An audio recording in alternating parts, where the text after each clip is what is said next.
بسم الله الرحمن الرحيم. الحمد لله رب العالمين، والصلاة والسلام على سيدنا محمد وعلى آله وصحبه أجمعين. خۆشەویستانم، سەلام و ڕەحمەت و بەرەکەتی خۆی گەورەتان لێبێت لە مانگی ڕەمەزانی پیرۆز و لە بەرنامەی زانایان و مامۆستایانی خۆشەویستە لە خزمەت ئێوەی ئازیز و خۆشەویستا بین و لە خزمەت مامۆستای زۆر ئازیز و خۆشەویستمان جەنابی مامۆستا دکتۆر عومەر نیزامیا بین و ئەمانەوێت ئەم بەرنامەی ئینشاءالله ببێتە دەروازەیەک بۆ ناسینی مامۆستا و زانا گەورەکانمان و پێشینەکانمان کە مامۆستای ئەم مامۆستا بەڕێزانە بووە. فەرموو. دەخوا بە خێر بێن و چاوانمان و خوا جەزای خێرتان باتەوە ئینشاءالله کەناڵی پەیام و لەگەڵ بەڕێزش تاکە لە خەمی ئەم مۆزوعانای. مامۆستاگیان، ئێمە لە مامۆستا قەدیمیەکانی خۆمان زانا گەورەکانمان بەڕاستی هەر یەکەیان نمونەیەک بوو، نەک بۆ مەنتیقەیەک، بۆ ئەوەی کە لە داهاتووشا خەڵک چاوێن لێ بکات. ئەو ئەخلاق و ئیخلاص و وەرع و تەقوا و حتا کەم ژیانیەی کە مامۆساکان هەیەیان بووە تا ینی ژیانێکی کولەمەرگی ژیاون، بەڵام ئەم قودوە بوون و ئەم نمونە بوون و جوانیان چۆن دەستکەوت و نمونەیان وەکو چێ؟ وەڵاهی براشرینەکەم ئەوان مەبەستیان تەنیا گەیاندنی عیلم بۆ لەبەر خوش جنایسە مەسەلا نمونە من هەر لە تەکیا عرستەکەمێکێ لەو مامۆسایانەی کە دەرسیان بە مناڵ وتووە دیارە هەرۆکو ئیبتیدایی و ئەعدادیە وا بووە، ئیبتیدایی و متەوەستە و ئەعدادیە. شێعبڵای شێخ حەسەن لە تەکیا بووە، هەرچی مناڵێکە دەرسی خوێندووە لە زمانی گرانیە شێعبڵای شێخ حەسەن نانی نێوەڕۆژی بۆ کردوون بەس و توێتی ڕۆڵە بێن دەرس خوێنن. قورئانی پێ ختم کردوون، ناگەهانی پێوتون، گولستانی پێوتون، وای لێ کردوون کە ئیتر بچنە مەرحەلەی فەقێتیوە. بەخوا مامۆستا عەبدوڵای تەکیەیی سەرەتای خوێندنی لە خزمەت شێعبڵای شێخ حەسەنا بۆ لە تەکیە هەتیویش بۆ بێ باوک بۆ بەخوایان و فەقیرە زۆر نەدار و ئەمانە بوون، بەڵام شێعبڵا مناڵی ئاوایی خڕ کردووە لە پێشا قورئانی پێ ختم کردوون و نانی نێوەڕۆژی داوە پێیان. ئەمە ئەگەر لەبەر خاتری خوانە بێ ئەمە بۆ ئەکا بێ ئەوەی کەسێک یعنی تۆ ئەگەر بەراورد بکەی لەگەڵ لە بینی مەلای شیعە و مەلای سونە، مەلای شیعە لە هەردوو بارۆ تێرە، هەر لەباری یعنی ئەمە کەلیمەکەش ڕەنگە جوان نەبێ، هەم لەباری ئافرەتەوە هەم لەباری ماڵ و سامانە و دارەیە، لەو لاوە خومسیان هەیە بۆ خۆیان تێرن، لەم لایشۆ مەسەلەی متعە و ئەمانەیان هەیە. بەڵام مەلای سونەت تەنها لەبەر خاتری خۆی لەبەر خاتری خوا خزمەتی فەقێی کردووە، خۆی خزمەتی فەقێی کردووە. زۆر لە مەلاکان لە کۆتاییە فەقێیەکی باشیان دیاری کردووە، کچەکەی خۆشیان پێداوە بەبێ ئەوەی معاشیان هەبێ، بەڵکو خەڵکی کورد بەڕاستی وەکو پێویست خزمەتی مەلای کوردی نەکردووە. یعنی ئیسەش مەسەلەیە باوە لە نانە ئەڵێ مەلا فێر نەبووە بڵێ هاانی هەرێ بڵێ بێنە. ئەمە کەلیمەیەک ئەوان بە سوحبەت هێڵێن، بەڵام لە ڕاستیە کەلیمەیەکی زۆر تەعنەبازە، کەلیمەیەکە زوڵمە لە مەلا ئەکرێ، مەلا نە ماڵی بووە نە سامانی هەبووە، بەتایبەتی ئەو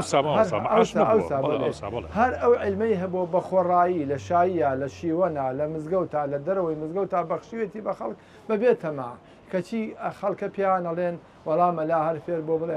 بێنەوە فێر نەبوو بڵێ هانێ. ئەمانە ینی کۆمەڵێ نمونە کە وەکو عەرزم کردی هەر مەلایەکە گری مامۆستا مەلا مەحموودی بەڵخەکە هەر لەو دەڤەرەی ئێمە بووە، خۆی لە ماڵەوە دەرسی وتۆتەوە، خۆی بەخوا خۆی جووتێ کرد، من خۆم بینیومە جووتی کردەوە بە قاتر، خۆی جووتێ کرد، خۆی زەرعێ کرد، خۆی مەرەزەیە کرد، خەڵکی بەڵخا یارمەتیان نەئەدا، لەگەڵ ئەوەی شافەقی هەبوو و دائیمە لە ماڵەوە ژوورێکی هەبوو پیانەوە حوجرەکە، هەر لە ماڵەوە پیانەوە حوجرەکە لەوێ فەقەی خڕە کرد و مناڵی خڕە کرد و دەرسیان پێوت. مامۆستا مەلا حسەینی مەسۆیی کە لە مەسۆیی قەرەداغا بووە، چەندین فەقێ لە خزمەتیان خوێندویان، ئەوکو دکتۆر عەلی قەرەداغی لای ئەو خوێندوێتی، مامۆستا محەممەد عەلی قەرەداغی لای ئەو خوێندوێتی، زۆر کەسی تریش سەر دوانم لە بیرە ئیسە. یعنی ئەم پیاوە خۆی کاسبی ئەکرد لە ماڵەوە، لە عینی کاتە دائیمە حوجرەکەیشی ئاوەدان بوو بە فەقێ. یعنی مەبەستم ئەوەیە ئەمانە بەڕاستی نمونەی بەرزن، هەقوای ئێمە دەرسیان لێوەرگرن، هەقوای ئێمەیش هەوڵ بین کە ئینشەڵا سیرە و سونەتیان زیندوو کەینەوە. بەڵێ مامۆستا لە کۆلێژی شەریعە لە بەغا جەنابەت ئەو مامۆسایانی کە سەرسام بووی پێیان، یەکێک لەوانە تەمەن لە غەیری کۆلێژی شەریعە مامۆستا مەلا کەریم بۆەوە هەموو کورد پێی سەرسامە، هەموو زانایان، بەڵام ئایا مامۆسای نمونەیی زۆر عجایبتان والله هەبووە؟ کۆلێژی شەریعە من کۆمەڵی مامۆسام بەڕاستی کەسوودم لێ وەرگرتوون یەکێ لەوانە دکتۆر حارث الضاری ڕەحمەتی خوای لێبێ حارث الضاری پیاوێ بوو ئەو کاتە ماستەرێ بوو دەرس بێ ئێمە ئەوەنە بەغیرەت بوو باوەڕکە ئێمە یەکەم ساڵ ئێمە چوون بوو چوونە ئەوێ یەکەم ساڵ بوو ئیتیحادی تەلەبەواتە بەعسی هاتە ناو کولەی شەریعەوە وەخرایە سەر وەزارەتی تعلیمی عالی يعني ئەو حارث الضاریە ڕۆژی وا بۆ بەرامبەر بەو جەماعەتی ئیتیحادە قسەی وایە کرد من هەموو بەرامبەر بەعسیەکان ئەرێ بەخوا کە هەموو چووە دەرەوە ئیگرن لە کاتێکە ئەیانوو وەکو بیستم لەو کاتیان و خۆی خوشکەسە عەبدولسەلام عارفە بەڵام زۆر بەغیرەت بەڕاستی فێری غیرەتی کردن یەکێ لەوانە مامۆستا هاشم جەمیل خاوەنی کتابی فقه المقارن کە لەو کاتا ماستەری هەبوو فقه المقارنی بە ئێمە ئەوت ئەم پیاوە وەکو خۆی مەزهەبی حەنەفی بوو چونکی بەغدادی بوو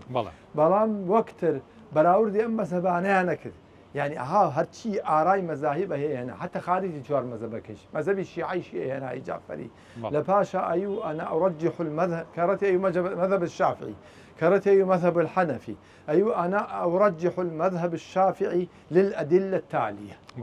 دليل كان شيء هناك لما سلابه مذهبي الشافعي بهذا وبقوته هيك كتير لو عنيك زور معجب بمبي دكتور حسن علي زنون بو حسن علي زنون لو كاتاك درس بي ام او 8 لبين حفتاه وهشتاو نازل بسماوه يعني ما رحمه خوي لبي هرچی قوانین هەیە لە بەری بوو هەر بە قانون تەماشای کتێبی ناکرد کاچووە سەر ئەو مەنەسەیە ماوەی 5 دقه چونکی دەرسەکانی دوای نیوەڕۆ بوو 5 دقه چاوەڕێیە کرد هەتاوەکو نوێژی نیوەڕۆمانە کرد و هاتینە سەر دوای 5 دقەکە هەر تەلەبەیە بهاتایەت بیدای لە دەرگا ئەوی لە حەد يدخل 40 دقه بە عەرەبی قسەیە کرد بە عەرەبی فەسیح بەراوردی هەموو قانونەکانیە کرد بەراوردی هەموو قانونەکانە کرد لە پاشا ئەمجا ئاەتێکی قورآن بەسەلا بڵێن کە باسی زینایەکە ئەوی قانونی ڕۆمانی واڵێ قانونی میسری واڵێ قانونی عراقی واڵێ ڕقەمی قانونەکانیشی خوێندەوە قانونی سووری واڵێ لە دوا ئەیوە ئەنا ئوفەضل القانون الإلهية بقوله تعالى ولا تقربوا الزنا إنه كان فاحشة وساء سبيلا بهمان شيء للأدلة التالية بلا جوانا يعني أعوانا براسي بي معجبهم لعراق أو كلابياوانا هبو بداخل عراقي سا لهموي جورتر ما وصل عبد الكريم ما وصل عبد الكريم مدرسته لا يتو تعريفي شيء أجر كرتي من بوبكي والله ما وصل عبد الكريم مدرس من يك تعريفي أكم ما وصل عبد الكريم مدرس فيري من يكر كرز لكاد بقرم الله حتى بير من روشه كان ما وصل الشعلي خمان محمد علي قداداغي قلت خذ معنا عقال نوسر قلت عقال اخبار الدنيا اني جريده ايش تبغى ناخذ تو قلت علي من جريده بخين مو جريده ناخذ مو كاتي خم بجريده وناكوشم الله كان جارهات خاتون انت خدمتي ما وصل ولا كريم عزيان كذا تلفونك بوين بوداني التلفون مناي شيء شيء بمن باب من طاقه من تلفون مشغول خالص ما دام تلفون او نوسينا كم بكخم روجي كان شو ما خدمتي تنيابو خريجي نوسين بو بتنيابو وتم السلام عليكم جوابك دامو بلام لدوائيه نختي وصاو هل صار فيه وتي من يك تسبيح كلمة لدلي خو ما ريزكم بينسم يك تانيين الله السلام عليكم همي بجار ابشرته ولا بتكتشي يعني فينا خوش بسلام لك لو كاتا ما بس تمشي او بياوانا براسي او انا فيري ايمان كده اگر توزي الرز زكاه بقرين ما وصل لا كريم فيري مني كده براسي والله اگر جنابي بيك وشما وصا امشغاري گنجكان من كيت كاس موبايل هموما نگنج بيريشي تيك داوا يعني چۆن ڕێز لە کات بگرین و مۆبایل چۆن بەکاربێنین ئەو گەنجانە ئامۆژگاریانەکەم بە گوێرەی زەرورەت دەمێواز لە مۆبایل بێنن چونکی مۆبایل مێشکی ئینسان تێکەدا حیفزی تێکەدا خانەکانی مێشکی تێکەدا حیفزیشی لەبی دەباتەوە ئامۆژگاری گەنجەکانەکەم بە تایبەتی فەقێکان بامەتن لەبەرکەن ماوەسە گەن تەشریف وەری بچینەوە بزگە فەرموو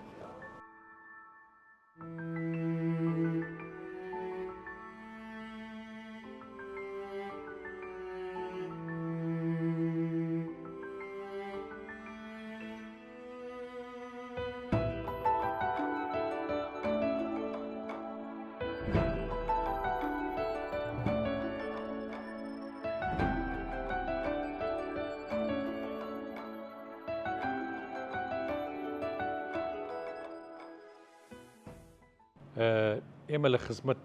جەنابی دکتۆر مامۆستا شیع عومەر نیزامیین کە جەنابیان لە دێی تەکیە یاخود بەلەکجار لە ساڵی 1955 لەدایک بوون و وردە وردە چوونەتە بەر خوێندن.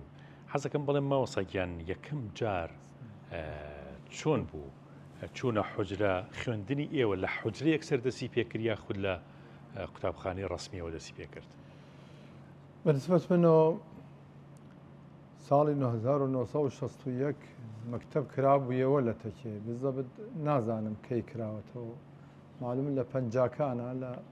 تەکێ مەکتەب کراوەتەوە کۆتایی پەنجاکان بزەبت نازانم چونکی وەختێ من چووم کۆمەڵێ لە 6 بوون پێش من 1961 تەمەنم 6 ساڵان بوو باوکم دەستی گرتم و لە بەلەکجارۆ بردمی بۆ تەکێ خۆماڵی 55م تەمەنم 6 ساڵان بوو لە مانگی نۆ بوو بیرمە لە مانگی نۆ ناوێنە نووسی کە بردمی بۆ تەکێ لە سەراوی ژنان جۆگەلەیەکی تیا بوو لە جۆگەکە کردمی ئەم بەرۆ کە چوومە ئەو بەرۆ پورێکی باوکم پورە خەجێ ئافریکا بانی کرد لە باوکم وتی ئەحمە ئەو کوڕە بۆ کوێ بەی وتی پورە خەجێ بم بۆ تەکێ بۆ مەکتەب وتی ئەم ساڵیش مەی بە مناڵە ساڵە تر بیبە وتی بەخوا تازەی بم تەمەنم 6 ساڵ بوو ساڵی یەکەم لە تەکێ خوێندم هاتوچۆمانە کرد لە بەلەکجارە بۆ تەکێ نیو سەعات درێ بوو تەقریبن تا نیوەڕوان کە لە مەکتەب دەرەچوینەوە نەمان برسی بوو لەم سەرۆ نانمانە برد لە کوونەبەردەکانە ئامان شاردەوە بۆی کە لەو سەرۆ هاتنەوە نان بخۆینەوە نە برسیمان بوو ساڵی یەکەممان تەواو کرد 61 و 62 ئێمە لە پۆلی یەک بووین لە مانگی نۆی 62 چوینەوە بۆ پۆلی دوو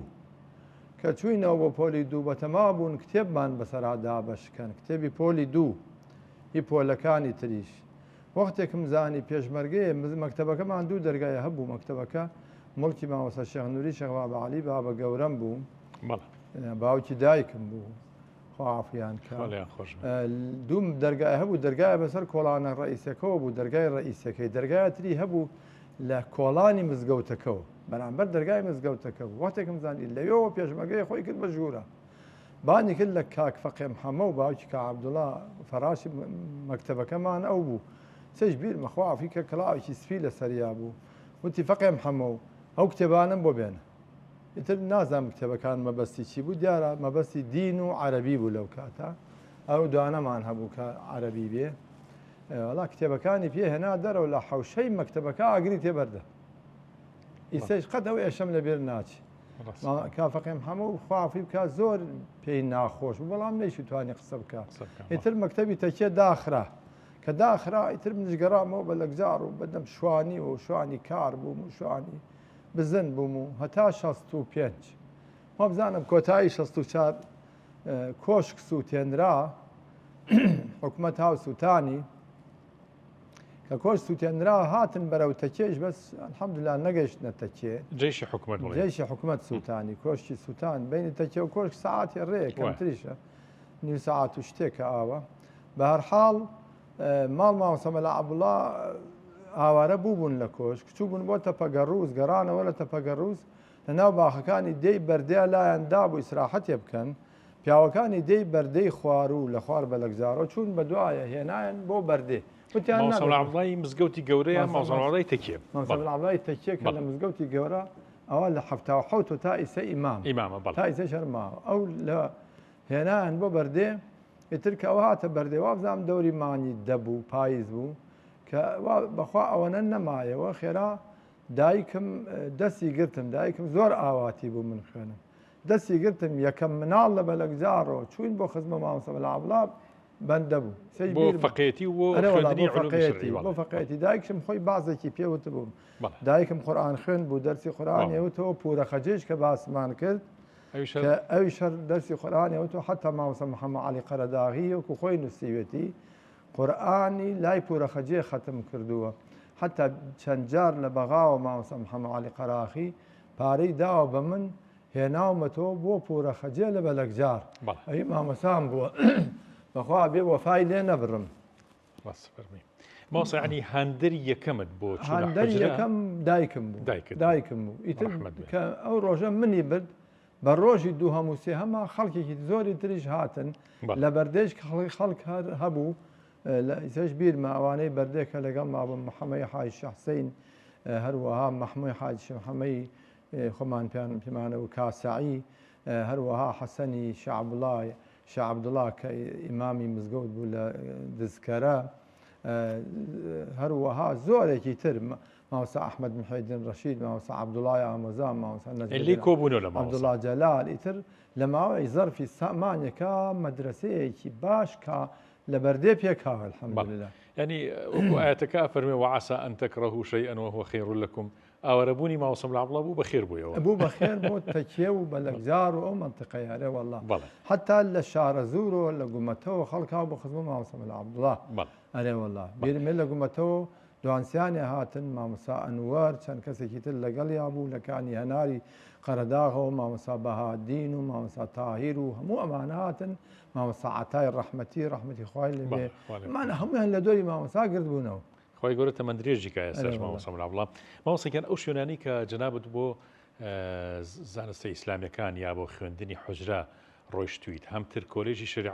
شريعة طاو كردو وهمتر حجرة كان يجرنا دواي أو رويشتويت ياخدنا يكم ما مسامك وعرضم كردي دواي دايكمو دواي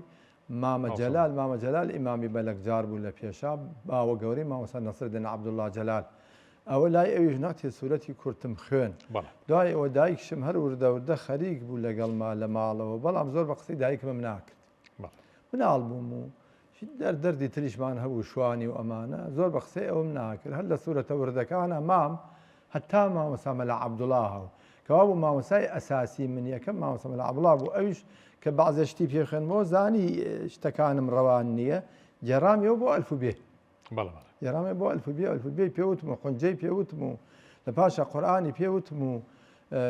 يعني يكم كم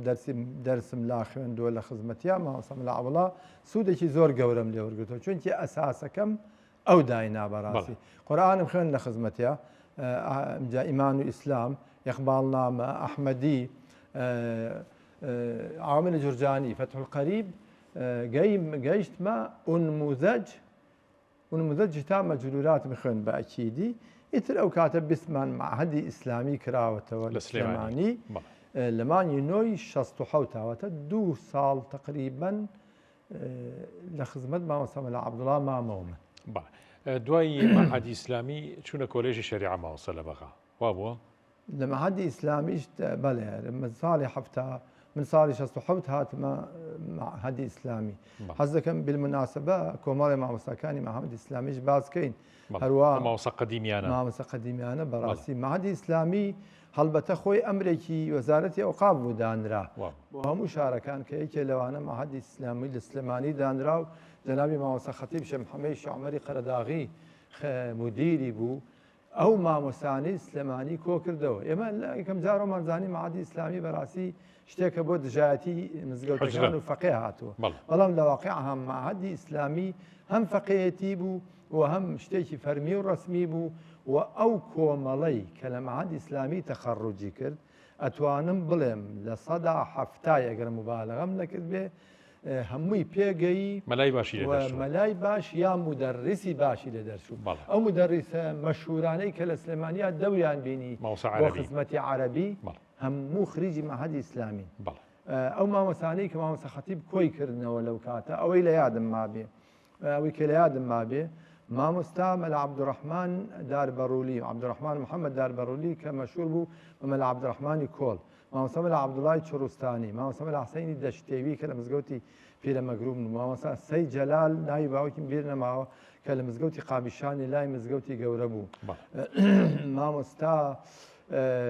مل عبد الله هجيج إيراني بو لمزقوتي الشيخ بابا علي بو لو كاتا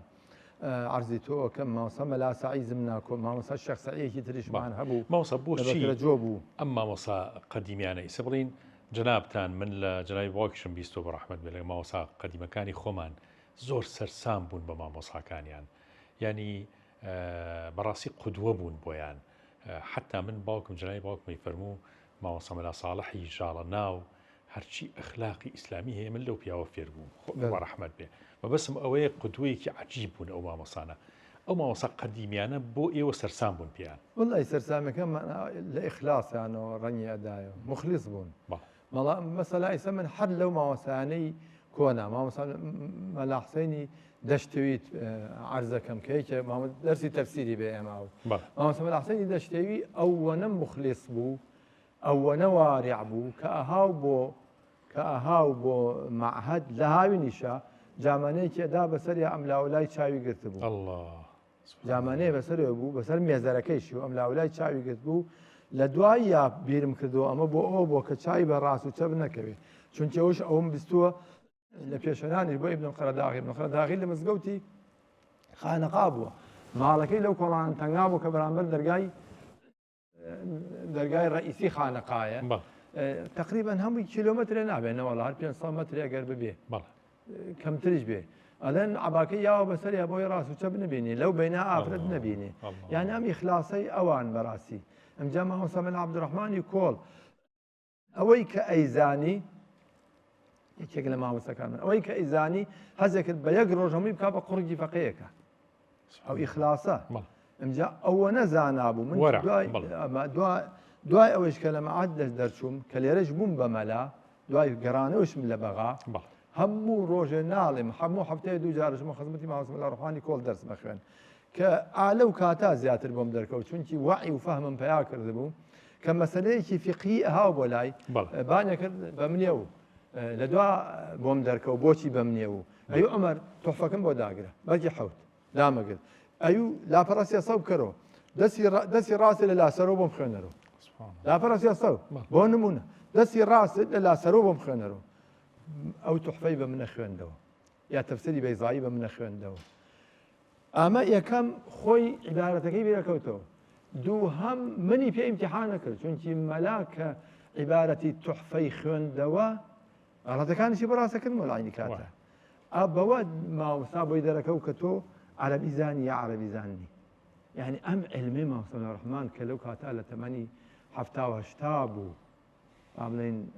بەلای کەمە 70 بووە ئەو تۆحفەکەم بۆ داگرە نیهایەکەم بۆ داگرە مۆغەلەکەم بۆ داگرە لاپەڕە ئەوەنە ینی ئەم پیاوانە بەڕاستی تا بڵێ مخلیص بوون مەوسڵ لە ئێمە چۆن سەرسام نەبین بەو پیاوانە لەم مەلا قەدیمیانەی خۆمان من هەتا لە کتێبەکانی ژنابتا لە هی مامۆسایانە بینیومە کە بۆ نمونە مامۆسایە لە کوێرەدەیەکە لە شارێکە لە هەڵەبجە بۆ هەولێر لە فلان شوێنە بۆ فلان شوێن نامەی نووسیوە بڵین لە مەسلەیەکی شەرعیە ڕێی ئەو مامۆسایی وەرگرت وختە مۆبایل و تەلەفۆن نەبووە یعنی هەموو مامۆساکان کۆک بوون یەک دەنگ بوون یەک قسە بوون لەسەر مەزهەبی شافعی هەمویان فتوایان ناوە بۆ ئەم زەمانە مەلایەتی بە هەموو کەسێکرێت واللهی ئەوان و کۆک خۆ فەرموو تەعاون و خۆشەویستی لە بینیانە بوو ئەمە یەک دووهەم ڕێزیان لە خۆیان لە گەورەتر گرتووە حتا لەم دواییە وەکو بۆمان باسەکەن لە سلێمانیە دوای وفاتی شێخ بابا عەلی و مەلا حسێنی کە پیسکەندی و مامۆستا مەلا ڕەشید بەگی بابان کە ئەو لە تورکیا بووە لە ئەستەمبول بووە دوای ئەوانە فتوا کەوتۆتە دەستی مامۆستا شێخ نووری شێخ بابا عەلی و مەلا حەمەد سەعید خومخانە دەی هیچ مەلایە بەبێ ئەو دوانە فتوای نەداوە فتوایان نەداوە زانی بێتیشان مۆزوعەکەیان ناردووە بۆ لای مامۆستا مەلا حەمەد سەعید خومخانە و مامۆستا شێخ نووری شێخ بابا عەلی ئەوانیش بەلای کەمەوە هەفتەی جارێک کۆبوونەتەوە دانیشتون لە شوێنێکە یا لێرە لە مزگەوتی شێخ بابا عەلی یا لەوێ لە مزگەوتی خومخانە دانیشتون و مەسائل ئەو مەسائلانەی کە هاتووتە لایەن تەداویان کردووە لە بین یەکە ئیستا ئەوە نەماوە ئێستا کەس ڕێز لە کەس ناگرێ مەلا ناخوێنێتەوە هەر کەسێ بۆ خۆی موفتیەکە کەس نامەی کەس ناخوێنێتەوە ئەمانە بەڕاستی کاتە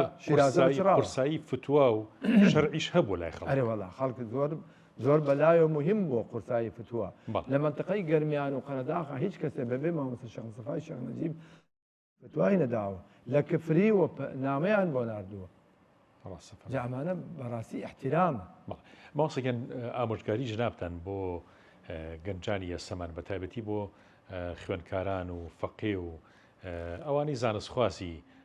علومی شەرعین کە ماشەڵڵا زۆر هەیە لە مزگەوتەکانە لە سنتەرەکانە لە شوێنەکانە ئامۆژگاری ئێوە چییە ینی ئەمانە چۆن هەڵس و کەوت بکەن چۆن مامەڵەیەکی بە ئەدەبانە لە خزمەت فرمودایە لە خزمەت خۆی گەورەیە لە خزمەت خەڵکە ینی چۆن مامەڵە بکەن واللهی عرضم کردی ئەوەی کە جێگای ئێشە بۆ فەقەی سەبەداخەوەیە لەم ئیحتیمامی زۆریانە بەم مۆبایل و شاشی مۆبایلە وأوسا إيما حفظ متون واعتمد كان بلا بركدين سمن حركة فقيهي دواتشوري فقيهتي شمراس من دواتشور والله عوامل جرجانيان بلا بركدم بركيان بلا بركدم ونموذج همو قال كان بلا بركدم تا مجرورات فتو قريب لبرم نكرد بو بلا ما كل بركدن وابو ألفي ابن مالك جوزا ألفي ابن مالك ما وصل 850 شعر لبربو ما شاء الله باورك كافيم دور كردو تو لم سرو بو أوسر بارولايك من لبرنبو بارولايك تصريف ملا علي أتوانم بلم سيلة سر شواري من لبربو هيك بشوار بشو سي باش من لبربو من عرضي شمكردي من دعاء شوري فخيم بخوا ما مثلا ملا روفي جاف رحمتي خوي اللي بي بوي جرامه ولا مقابله لخدمتي ابوم فرمي تهذيب المنطق لبرب وكو سوري فاتحه ما شاء الله تهذيب المنطق بلى باوركم ان هسه طاقت بها لازم تمش هيك او كتابه شنيك شلون او كتابه كما وصل بريبو يعني باورك قوريه باورك بكلمات دو حجم قران ما شاء الله بكلمات هم يلبربو فرمي وكو سورتي فاتحه كلن يوجع يخنم لبرم اي سبحان الله رحمتي خويا يعني امانه ملايات يعني بيقري تو بتما بفيسبوك وموبايل بي بملا بلان فقانه يسب راسي امجا اما برسيتي طالي بيوناي برسيتي بخواله كل شريعه بو شو مجور روجه كان بو كليه بيلاوكم لبيابو او سري بيلاوكم هل بشراب ولوتي بيلاوكم فارم بينا بجوتي بيلاوكم بطالب بنازم فروغ شي فهم كله بس مقرام مو قسمي داخلي مو مزقوق ونازانم قرام مو شوينكي خوم نشو مجوره حتى يعني نازانم بچي حولي جوتي بيلاوم بياكل يعني محراب قرتن ما وصل مسؤوليته محراب قرتن نك مسؤوليته والله محراب قرتن بلاي منو جاري لكرسي برلمان بلامو شريف ترها او هيك اما يك ام جا لكرسي برلمانش بلامو قرنتره چونکی ملای ئێمە ئەم چەند ساڵە نەبێ بەخوا مەلای کورد هەر برسی بووە ئەوە دیسانەوە چووە سەر جاری جاران ئێستا هەرچی مەلا تەعینە بێ بە خۆبەخش تەعینە بێ بە برسێتی ئێستا ئەنەک ئێستا 10 ساڵیشە بێ یەک مەلا تەعین نەبوو ئێمە بە برسێتی پەروەردە بووین بە برسێتی خزمەتمان کردووە نەکۆکو ئاغایەکی ئەندام پەرلەمان کەوا 5,000 کەس زیاد 100,000 کەس دەنگی بۆ داوەچێتە سەر کورسیەک و مەجام تاپارە وەرەگری نا لەبەرەوە بەڕاستی ئەو کورسی مەلا کورسیشی هەر نەبە بڵێن کورسی مەلایەتی نەوەڵام میحرابی مەلایەتی بەلای منۆ بەخوا لە کورسی ڕئیس جمهور گەورەترە لەبەرەوە پیاوی خۆی ئەوێ بەڕاستی خۆشەویستانم لێرەدا هاتینە پایانی ئەڵقە و بەرنامەی ئەم جارەمان بە ئومێدیەوەی کە ئینشاء الله جێکی ڕەزامەتی خۆی گەورەوە سوودی ئێوەی ئازیز و خۆشەویست بوو بێت و مانگی ڕەمەزان لە هەموو لایەکتان پیرۆز بێت.